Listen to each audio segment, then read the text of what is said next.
It's a 1984 BlueBird Wanderlodge. It's really dark in here, but I thought I'd show a video because some people have wanted me to show what the inside looks like.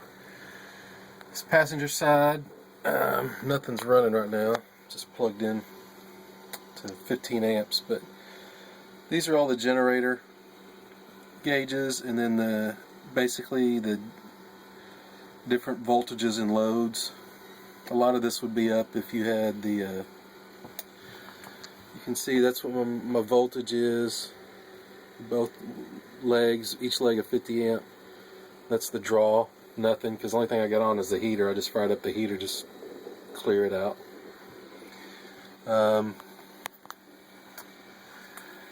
Enough buttons to keep a 4-year-old happy for the rest of their life. Just scanning, and then the overwhelming pilot seat. And all those little black squares you can see are switches.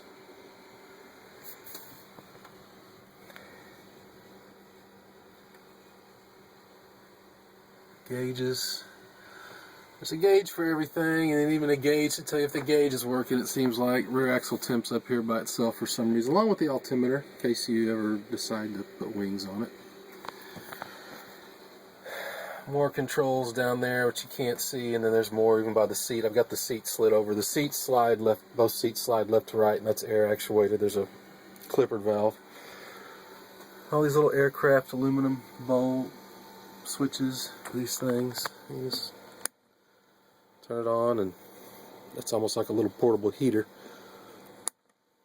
I'm out in the middle of nowhere, and I just scan the TV. It's picking up a digital signal from somewhere.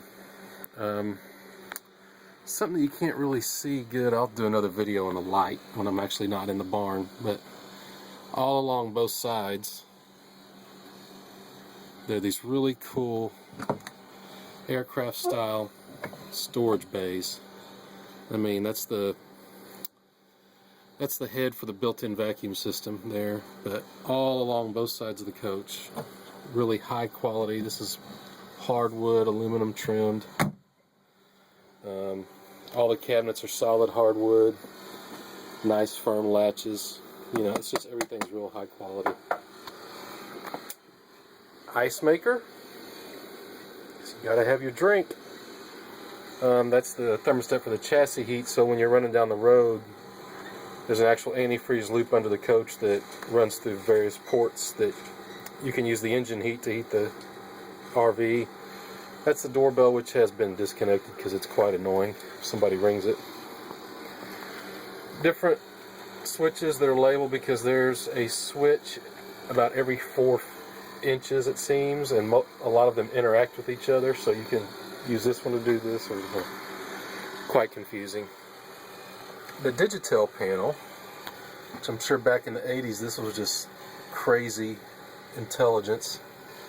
You flip it on and you get the little computer voice that says, "I've checked your systems, everything's okay." If you got the jacks down, it'll say jacks are down, jacks are down. Generator's open, it'll say APU door is open. Tells you if you're going over 55, which I got that disabled because when this was built, 55 was the speed limit. All kind of little funky gadgets. No oven. You have a cooktop, but you don't need an oven because you have a combination convection oven microwave. There's the regular refrigerator, freezer, dinette. Underneath this seat is a built-in floor safe, which I don't have the combination to, but I'm working on figuring it out.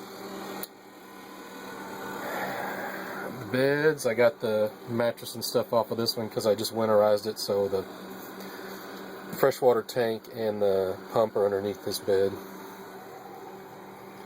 More storage, you know, storage everywhere. There's a freaking drawer, closet, or something, but I mean, you can jam quite a bit in this thing. This is the rear, this is 35 foot. This is the rear bath model. Not quite as common. Most of them are side baths, but I kind of like this layout. Let me see if I can turn these lights on. That's the one thing. There's like, where's the switch? Oh, it's right here. So you got your toilet, water heater switch, Nice, hard, solid wood, and especially if you like Formica, you'll love this thing. Cedar lined cabinet. Then the circuit breaker, you can't see it, it's too dark, but the main circuit breaker panels in there. Light comes on when you open it up. Man, that was pimp style back in the 80s. I really love these latches. It's just really high quality. More controls for fans and lights, and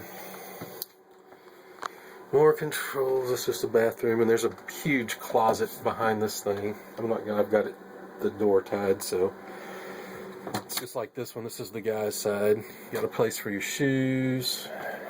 It's all cedar. Everything's cedar in the closet, in the store, all the drawers. It's all cedar. The other closet's just like this. It's just full length. And then there's more drawers down there. Tank. There's another tank underneath this bed too. Got a TV, which you can't pick up anything with it, but I'm sure 30 years ago that was pretty cool. And all the controls. There's more controls here to turn on different lights, open and unlock the door, turn the burglar alarm, hit the panic button, which there's a panic switch right here, and there's one on the other bed. And when you click the panic button, every single exterior light comes on. Now, I don't push the panic button. I pushed it to see if it worked, but a vehicle that's been around this long, I prefer not to stress out the wiring system. It just uses 12-volt relays to energize the circuit. But you got these little aluminum reading spotlight things everywhere. There's a stereo head jack if you want to listen to the stereo from the front. There's a stereo head jack here. I think there's a couple more other places. Little storage cabinet up here. I don't even know what's in here. Oh, fluorescent bulbs. The manual or something. More cabinets up there, more cabinets down here, more cabinets down here.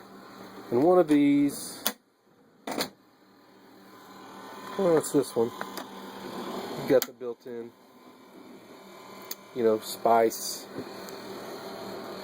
soup can, whatever, storage.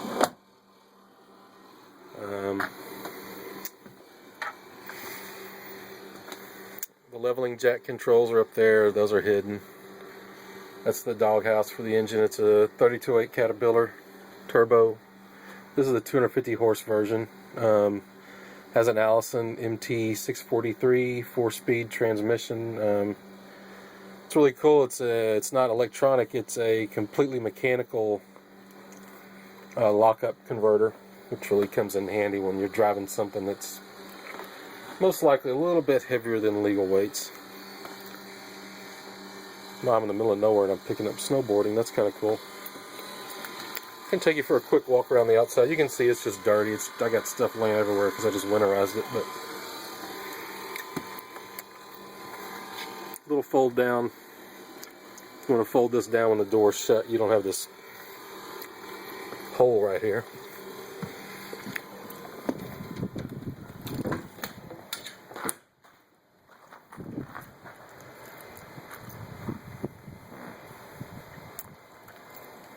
That's the generator, and there's an actual, I can show you, it's not going to work because there's no air pressure. If you come right here,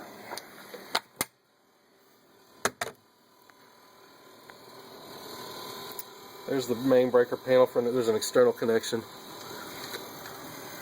There's a switch to switch between shore power, generator, 30 amp. And there's these buttons down here, and there's a mechanical lock outside, but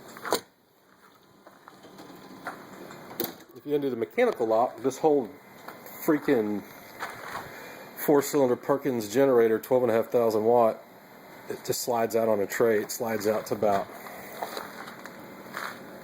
right here. The whole thing slides out. I got pictures of it. There's other pictures of it, of the exterior. I'm just doing a quick. Can't really get a good view with the camera.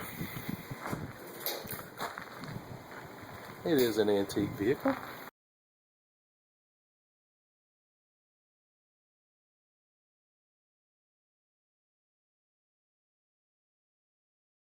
port. It's 20 wide, 41 long, as high as they'll make it, which I think is 12-foot legs. Really, I'm somewhat skeptical because they're the biggest company out there, and you always think the bigger they are, the cheaper it gets, but we've had some pretty serious weather out here, and this thing is just freaking rock solid. I'm really happy with it. Front of the bus, coach, whatever you want to call it. Air horns. Oh, I didn't show you, there's a musical horn. So you've got like, and that was part of the same guy that made the Digital system.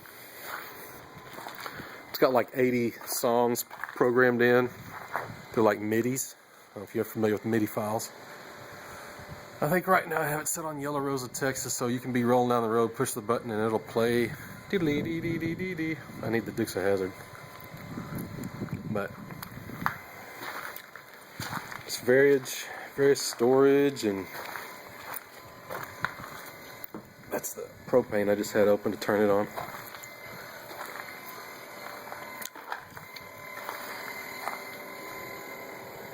Whew! Ow, that's hot. Idiot. And you can see I'm just got it plugged into a I've got a 50 amp cable as big as around your arm going into a 30 amp dog bone, into a 15 amp converter, into a cheapo deluxe Harbor Freight ascension card. But all that thing is doing right now, it's running the heater fan because I'm just getting air out of the system, but all it's doing is keeping the battery chargers running. I turn off all the 12 volt. There's two master cutoff switches inside the coach. When it's just sitting out here, those are all disconnected. So the only thing that I have wired to bypass those switches is the battery charger. Because the batteries, when you got four deep cycle 6 volts, and then the one in the generator, which just died, I had to replace it. You could start running into some money. There's the antenna up there. It's not up, but it will go up automatically. There's a huge, I don't know if you can see it, huge storage box up there, and 3 AC units. Remote control spotlights on each side. That's the condenser unit for the motor driven AC, which does work, which is quite rare on this age vehicle, but the previous owner had it all fixed, updated.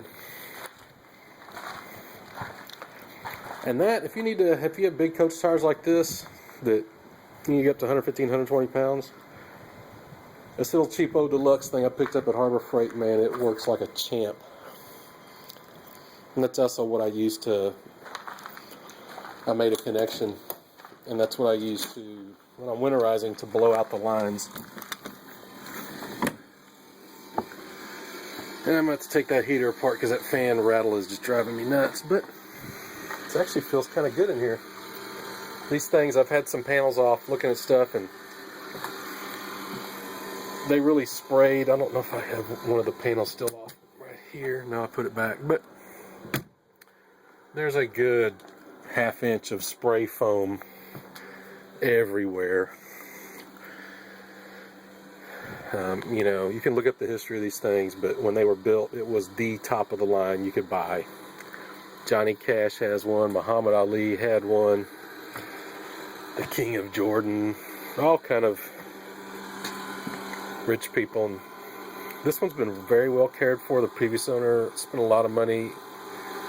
It was in good shape. He did a lot of just the consumables, belts, hoses, tires, fix the AC, you know, go through the whole thing, front to back, bearings, fluids, just crap that either wears out or needs to be changed after it's almost 30 years old. But thing's built like a freaking tank. Only RV you can buy that's rollover tested by the federal government, because it is built on a, you know, same chassis as a school bus. I really dig it. And I'll do a lot better video at some point. This was just to give people somewhat of a heads up. I've had a lot of people ask me, what does it look like on the inside? So, best I can do in the dark with a cheap phone, or not cheap, but just a regular cell phone. Hope you enjoyed it. Bye.